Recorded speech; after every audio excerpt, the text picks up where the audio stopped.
After I took a sick day, my coworker mocked me in front of the whole office, saying loudly, "Must be nice to fake a fever when you're just hungover." I walked in mid-rant, coughing hard, only to hear him say, "If she really had anything serious, she'd be in a hospital, not here, right?" I silently dropped a doctor's note on his desk, along with my formal complaint, and by Friday, he was gone without even a goodbye email. I work at a financial planning firm in Richmond, Virginia. It's not a huge company, but big enough that people can disappear into their cubicles and still feel like just another face in the crowd. That's how I liked it. I was never the type to draw attention. I showed up, did my job, went home. Quiet. Reliable. Not the kind of person who gets into drama. Doug was the opposite. Doug joined the firm about a year after me. He came in with too much confidence for someone with a thin resume and a loud voice.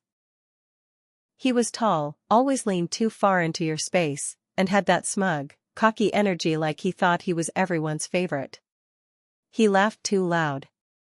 Told off-color jokes during meetings. Commented on what women were wearing, like we were all characters in his bad sitcom. I ignored him as best I could. Everyone did, to some degree. HR must have gotten complaints. I figured it wasn't my fight to pick. Until one Monday morning, I woke up with chills so bad I couldn't stop shaking. I had a fever of 103, a sore throat that felt like I'd swallowed glass, and a dry cough that came in hacking fits.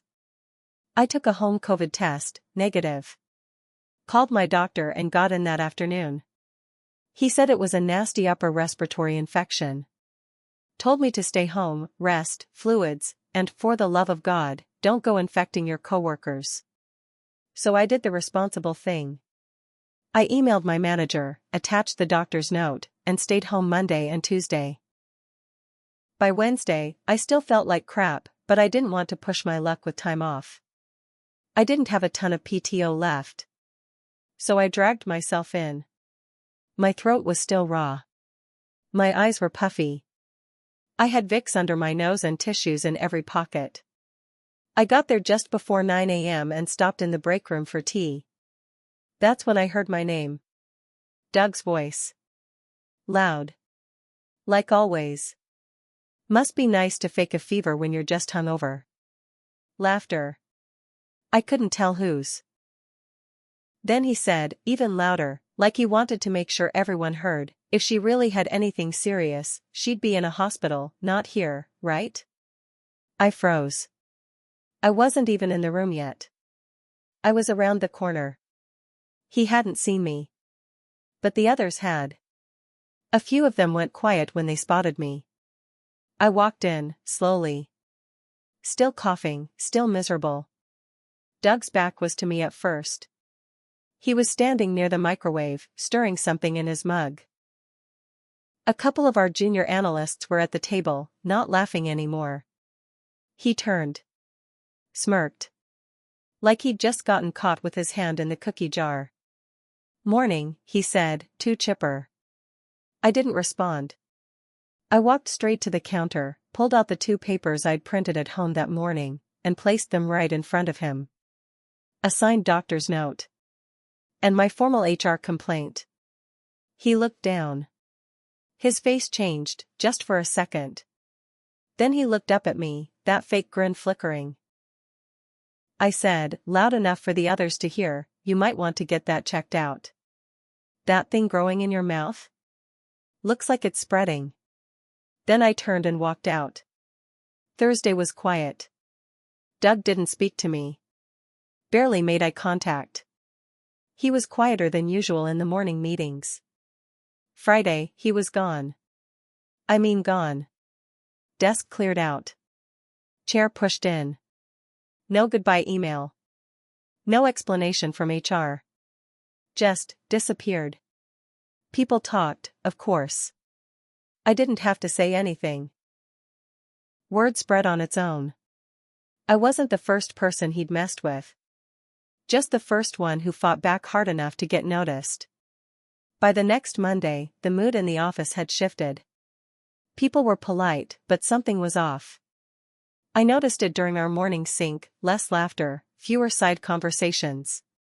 And people kept giving me these sideways looks, like they weren't sure whether to pity me or fear me. At first, I brushed it off. Maybe they were just shocked Doug had actually been fired. Maybe it was just awkwardness. But by lunch, I knew something more was going on. Kelsey, who sat 2 rows behind me, caught me in the hallway. "Hey, can I ask you something?" she said, glancing around. "Sure."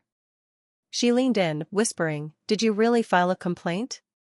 Or was that just for show?" I blinked. "What?" "People are saying you only brought in the form to scare Doug. That HR never got anything." I stood there, stunned. "No.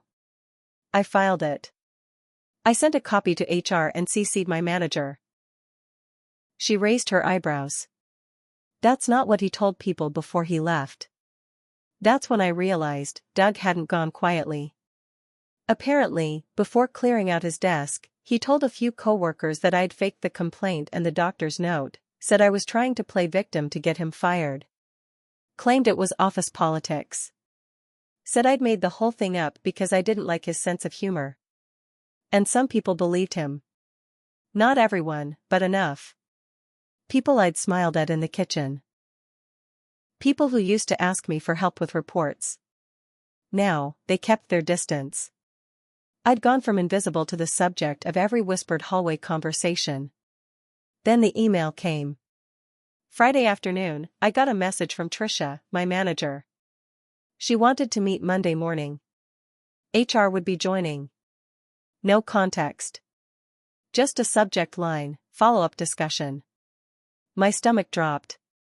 All weekend, my mind spiraled. Was I in trouble?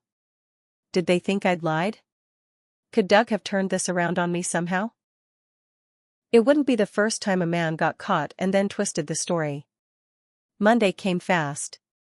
The meeting was worse than I thought. Trisha and Janet from HR sat across from me in the small conference room. They had a printout of my complaint, along with something else. A typed letter with my name at the top. But it wasn't mine. It was a counter-complaint. Doug had filed it before he left. He claimed I had harassed him. Said I'd created a hostile work environment by humiliating him in front of others. Said I'd threatened his job. Said I had a history of oversensitivity and was emotionally unstable. I was stunned. I'd never even raised my voice to the man. HR wasn't accusing me, yet, but they said they had to investigate both sides. I was placed under review. They asked me not to discuss it with coworkers. My workload was cut in half. My access to certain internal systems was restricted until further notice. It felt like punishment. I left that meeting shaking. Not with fever this time, but with rage. Doug had been fired, but he wasn't done with me. And now, I had to decide, was I going to keep playing defense? Or was it time to end this once and for all? That night, I didn't sleep. I sat on my couch, scrolling through emails, trying to retrace every step, every interaction with Doug, wondering what he could have twisted. My head throbbed from the stress. I knew I hadn't done anything wrong, but when you're sitting in a system that protects people like him, being innocent doesn't always matter. Tuesday morning, I got a call from my friend Devin. He worked in IT. Quiet guy, didn't talk much unless he trusted you. We'd bonded over our shared habit of staying late and eating instant noodles at our desks. He asked if we could meet outside work. Said he didn't want this call on record. We met that evening at a diner outside the city, in Mechanicsville. He ordered black coffee, I got soup I couldn't taste. After we made small talk, he looked me in the eye and said, Doug downloaded a bunch of stuff before he left. HR didn't mention it? No, I said. What kind of stuff? Client files. Internal notes. Even messages from the company Slack. Including private ones. I stared at him. Wait, private messages? He nodded. Ones he wasn't a part of. He used an old admin login. He shouldn't have had it, but IT didn't revoke his access right away. My stomach turned. So, he saw what people said about him? Yeah. Including some convos where you and Kelsey talked about his behavior. I felt the blood drain from my face.